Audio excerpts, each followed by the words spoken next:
So before we start our next action, I just want to say so far Marius collected 11 points down in Africa. He won 3 major engagements, and then they took Cirta eventually and got 2 points for that. So Marius' faction got 11. Now the Barbarian West player got 2 victory points because he had won 2 skirmishes. And then Sulla actually got 3 points, 3, 4, 5. Sulla got 5 points down in Africa, so the rebel Roman player got 5. Because remember now, this is the way the game kind of works. Marius, he won some battles in the beginning, but then after that he couldn't pin Jeruthka down. And once things started getting too unattainable, he had to bring Sulla up. So I brought Sulla up because Sulla had 3 raiding leadership. So he can play 3 stratagems. Marius could only play 2. So I was using Sulla to battle Jeruthka, and Marius went in another city to recruit. So Sulla ended up collecting 4 points. Did I say 4 or 5? Sulla ended up collecting 5 for himself. So far it's Marius 11, Rebel Sulla 5, Barbarian West 2, and Barbarian East hasn't gone yet, or hasn't got any points. Now remember, points only matter if the Romans do not achieve one of their 3 victory conditions. So the barbarians need to stop the Romans. So Jeruthka is dead. Marius and Sulla are done with this war. It has been concluded. And now they can just finish this.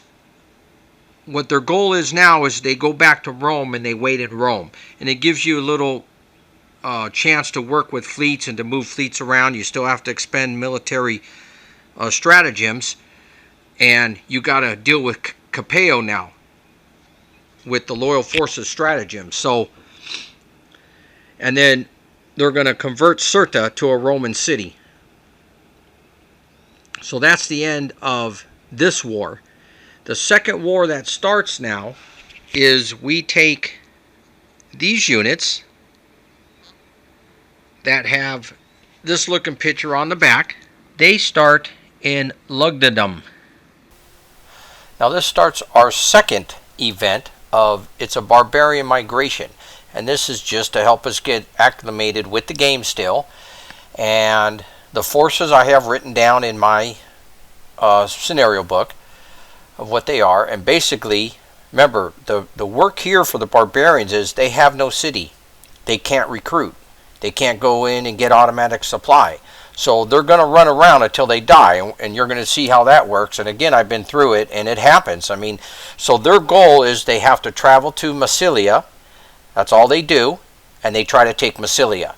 Capeo is the only Roman force that can go do something about it. He's in Milan, Millennium, and he has to go over there and stop them.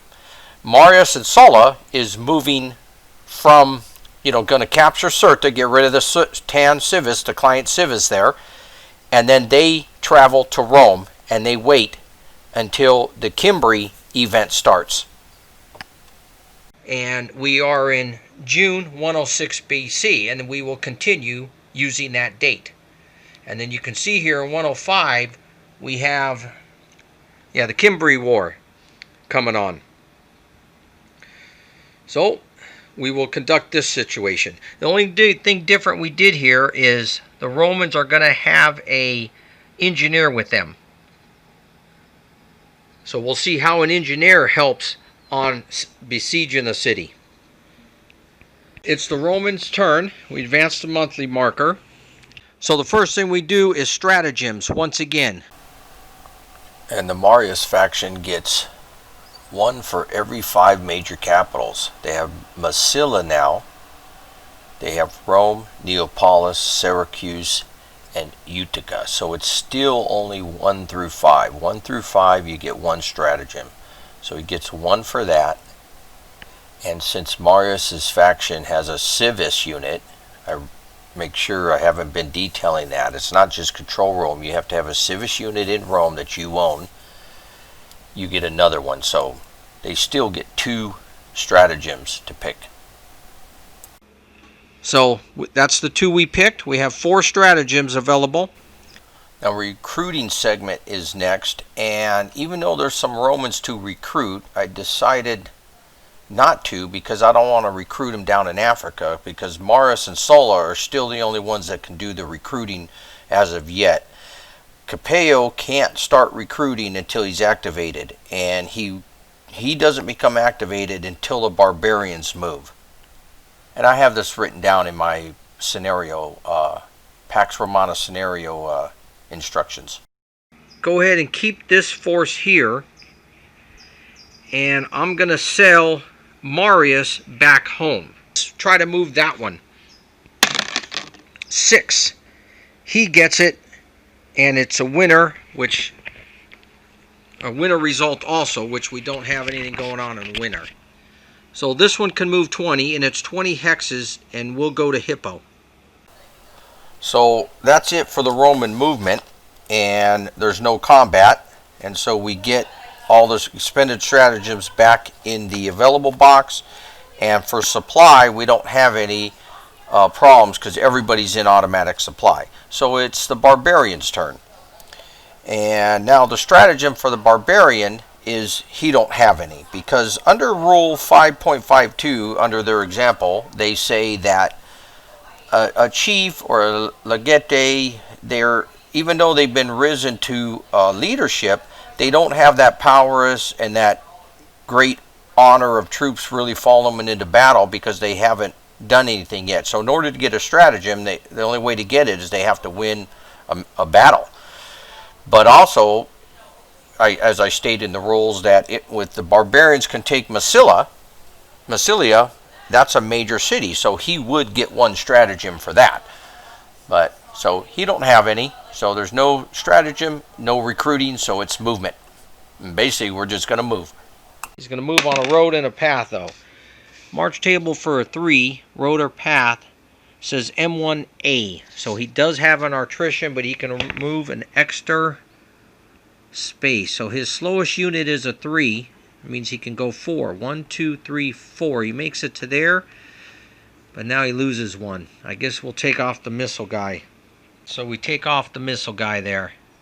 So the barbarians are done.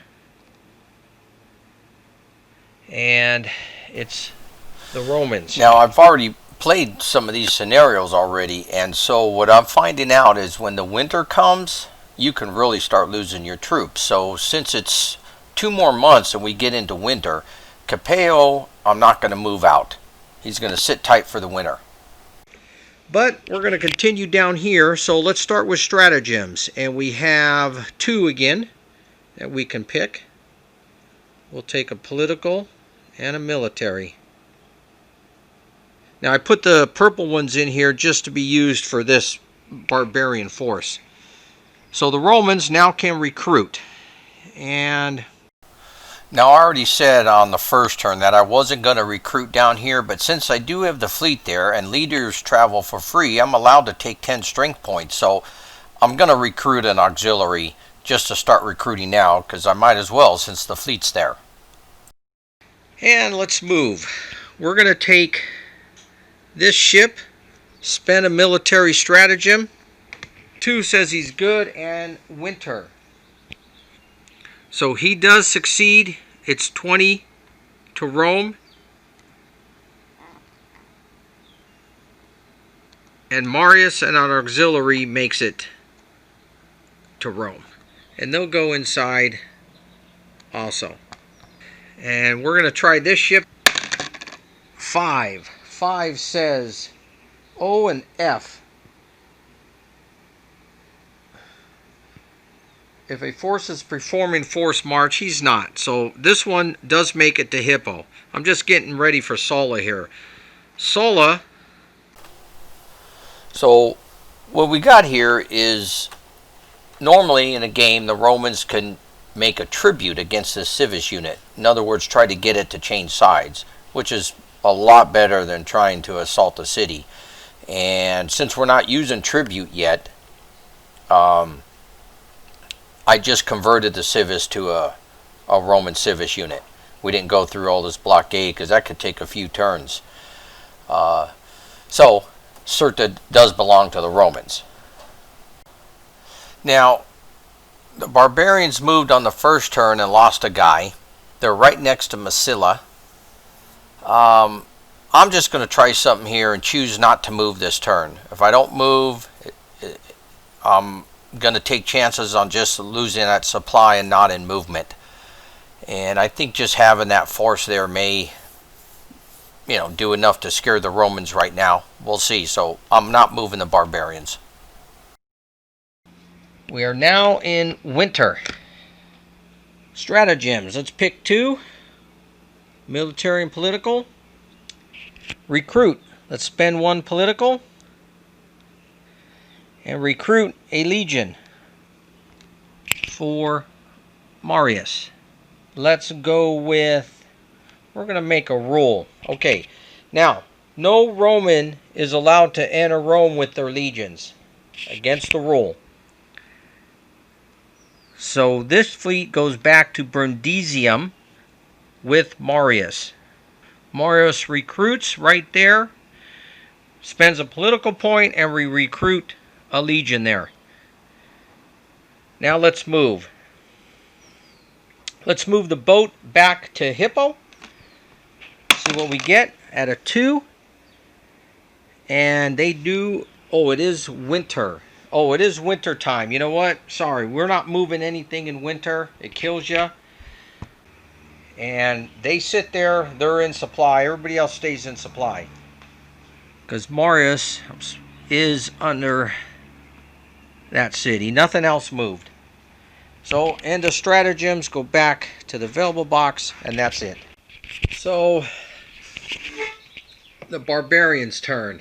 And we're in the dead of winter. He's not going to move because he can lose forces. So, supply. Safe. Wow, I lucked out again. Alright.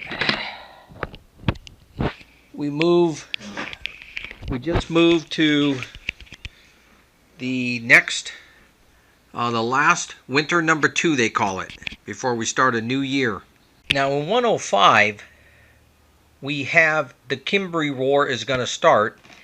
And Capeo is removed from office, and he's effectively out of the game. And we bring 2 other consuls on, Maximus and Rufus. So and the 2 consuls are put on.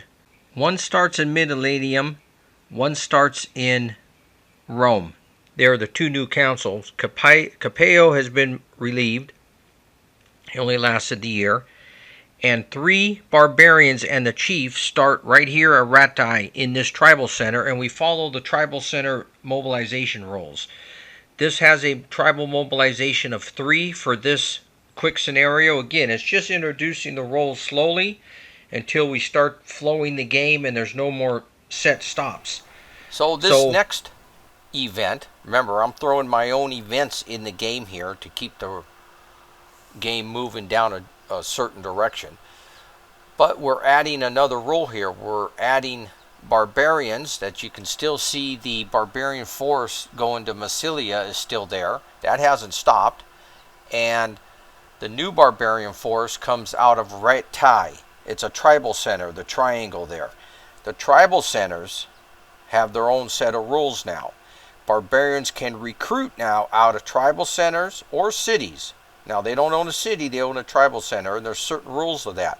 He can, as long as the leader's at the tribal center, he can recruit barbarian units, and it will cost him a political stratagem to do so. But tribal centers recruit according to their tribe mobilization value. This one, for our game, is going to be a 3. Because, and the chief is going to be a supreme leader, because remember, the Cimbri did travel around, defeated a huge Roman army, like 80,000 men they killed, and they traveled around to Illyria, Pannonium, southern Gaul, and they recruited a lot of other tribes. So he was a great leader. So he gets stratagems every turn according to his rating, his leader rating. That's what supreme leaders get. So he can recruit, and he has to be on the tribal center to recruit. And then there's other rules that you'll read that the Romans can reduce that recruiting number down to a 1 by being adjacent to the tribal center or on it. I forget which one, but we can always look up the rule for that. So those are the new rules we'll be using. Now, in addition to that, there's special instructions for our scenario, Pax Romana, that the Cimbri can take Roman cities. They're allowed to go anywhere they want in Italy. So from hexes, 3600 row, the hexes in the 3600 row over to the 3200 row, and then anywhere from the tribal center that they start at into Italy.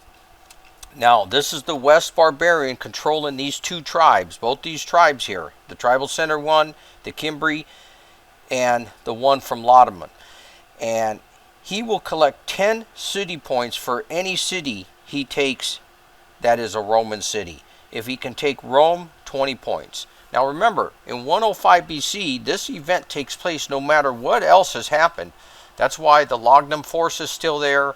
That's why if Marius didn't defeat Jeruthka, he would still be in Africa because he's not allowed to leave until Jeruthka was defeated. But they did all that. I give it a pretty good amount of time. So we're ready to start this. Now, as you can see, I sped this up because you really don't need to see the basic rules here again. And I'm just explaining you the tribal center rules. And basically, as you can watch the video, this is what's been happening. It's been a lot of fighting going on. And this will take place till whenever it gets done. Our next event doesn't start till 88 BC. So you can see there's, I don't know, 10, 15 years here. But we will skip a lot of these years as soon as this Cimbri War is done. You can use as many years as you want as it takes to defeat the Cimbri. You really have until 88 BC, but I didn't need all those. It took me, I think, 3 or 4 years to wrap up the Cimbri. When the Cimbri are defeated, then we stop the situation. We advance the marker to 88 BC, and we set up for our next events. Now, one thing to note, in 105 BC, when that started, the consul Capeo, he's removed from the game. Remember, consuls only stay in for 1 year. And Rufus and Maximus were added. And they were the ones dealing with the Cimbri at first. Now, at the end of 105 BC, Winter 2 turned, they're removed. And in 104, Fimbria was added.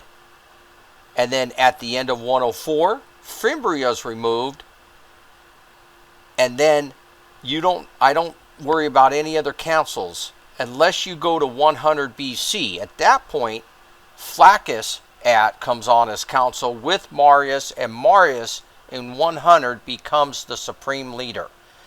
So basically, you have 5 years here to deal with the Cimbri, and then if you really need another 12, you can keep playing it. You won't need that much. But so when 88 BC starts, Marius is our supreme leader.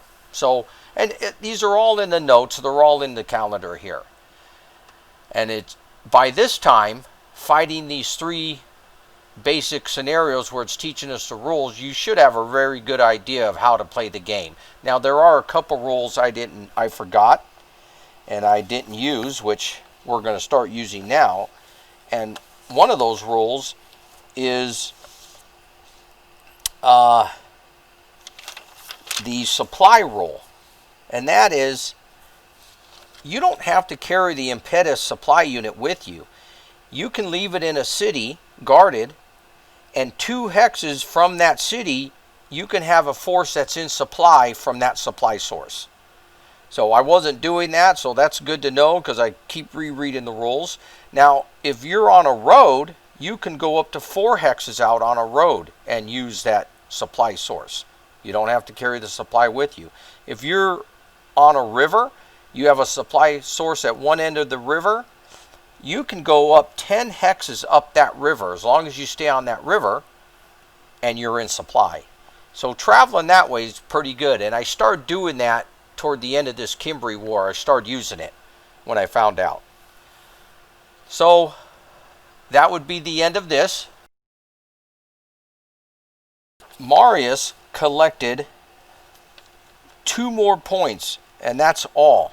Basically, Marius needed Sola's help. Sola went in and collected 3 points. The battles were pretty tough. There wasn't a lot of major battles fought. So Sola collected 3 more points, the rebel Roman player. Marius collected only 2 more points. And the barbarian himself never got a Roman city, and he only collected 2 points from winning 2 skirmish battles. And then that's the way this one ended. So I'm just going to let this video go at fast speed for about another minute. You'll see, if you were watching just a few seconds ago, a huge battle was fought. And then we'll wrap it up at the end with a couple more comments.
Okay, so just for our game purposes, there's no reason to keep continue here. It's going to go on until these units die by attrition, supply.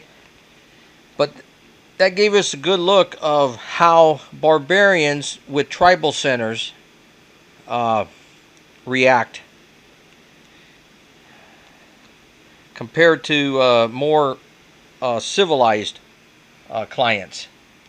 So we're going to stop right there for a minute. But if this game was going, you can see I have here that we went to 107, 106, 105, 104. But at the end of 104, which we had 2 turns left, what happens here is, see, I skipped from 104 to 100. Because I'm figuring by the end of 104, this stuff would be wrapped up. You notice there was 2 pieces left. If it wasn't, you can just go, you keep it right there. And you can just spend some more turns until those 2 pieces were dead. But once it looks like we're kind of in the ballpark here. But that's why you have the gap. If you got to keep going some years, you do. But once the enemy is dead, we go ahead and we advance this. And now it is 100 BC. So you can see what the videos I've been showing you, we played basically 7 years according to our chart. Even though we didn't take fully 7 years. But that's how quick this thing is going to go. So we already did 7 years. And then in here, you had to remove Fimbria at the end of 104, so he would have been out. And now Flaccus is a council in 100, and he comes in. The reason there's back to one council is I don't make sure there's two all the time, because there's always two. But Marius was council from 104 to, shoot, I don't know, he went like 5 or 6 years straight. They kept giving it to him, when you're only supposed to go 1 year at a time and then not get reelected. So he became the supreme leader for the Senate. So starting at 100 is, I give him the Imperator marker. And it's not going to mean what the Res Republica Imperator means, but it has the reef, and so it designates him, it's going to designate him as a Imperator. He's the supreme leader of the Romans starting in 100.